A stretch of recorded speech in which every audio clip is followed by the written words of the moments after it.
I'm going to talk to you about the end of round 4. It also happens at the end of round 6 and a couple other times.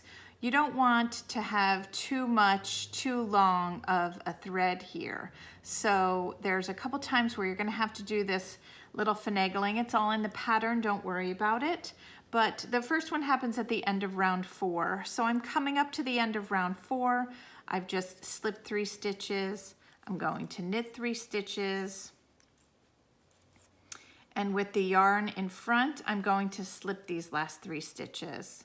So before I go on to round 5 and I slip my beginning of the round marker, it's telling you that with the yarn in back, place the last stitch from the right hand needle onto the left hand needle.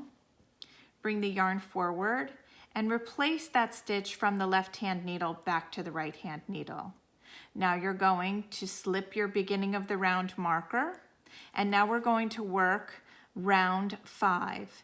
Round 5 starts with the yarn in front, slip 1 stitch and knit 3. So all we did was wrap a stitch there. We simply wrapped it around. Happy knitting!